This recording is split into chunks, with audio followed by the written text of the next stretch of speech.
Financial year and हो चुका है और अब हम चाहते हैं कि हम अपने टैली की कंपनी को स्प्लिट करके एक नया कंपनी क्रिएट कर लें, जिससे कि हमारे सारे के सारे मास्टर्स और सेटिंग्स ऑटोमेटिकली नई कंपनी के अंदर आ जाएं और पुरानी कंपनी हमारी एक सेपरेट डेटा के अंदर हमें दिखाई दे। ऐसा करने के लिए हमें सबसे पहले तो अपनी टैली की कंपनी को ओपन करना होगा। ओपन करने के बाद हमें जाना होगा अल्ट वाई डेटा पर और उसके बाद हमें जाना है स्प्लिट पर। जैसे आप स्प्लिट ऑप्शन को सिलेक्ट करेंगे तो आपको दो ऑप्शन दिखाई देंगे, वेरीफाई एंड स्प्लिट।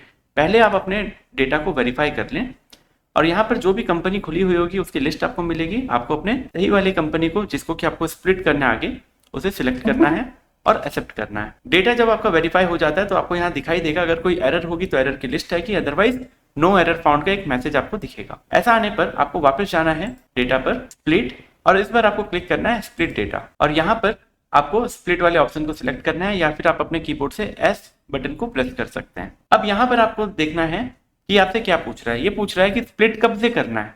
हमें करना है 1/4/2026 से।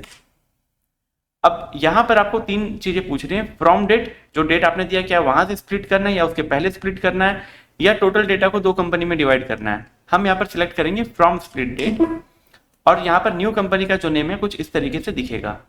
अब बात आता है ये कंपनी हमारा सेव कहाँ पर होगा। आप देखिए इस फोल्डर में जहां पर अभी हमारा एग्जिस्टिंग डेटा था वहां सिर्फ एक ही टैली का डेटा, एक ही फोल्डर दिखाई दे रहा है। लेकिन जैसे हम इसे स्प्लिट करते हैं और एंटर करते हैं, यहाँ भी स्प्लिट की जो प्रोसेस है वो स्टार्ट हो गई है।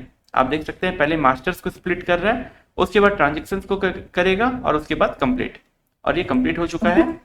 नई वाली कंपनी हमें यहाँ दिखाई दे रही है जिसके अंदर अभी कोई भी वाउचर्स एंटर्ड नहीं है, लेकिन सारे के सारे लेजर्स वगैरह हमें यहाँ देखने को मिलेंगे।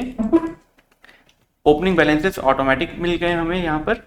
और अगर हम उस फोल्डर में जाएं तो आप देखो यहाँ पर एक नई कंपनी क्रिएट हो चुकी है और उस कंपनी के अंदर अब हमारा स्प्लिटेड डेटा हमें देखने को मिलेगा।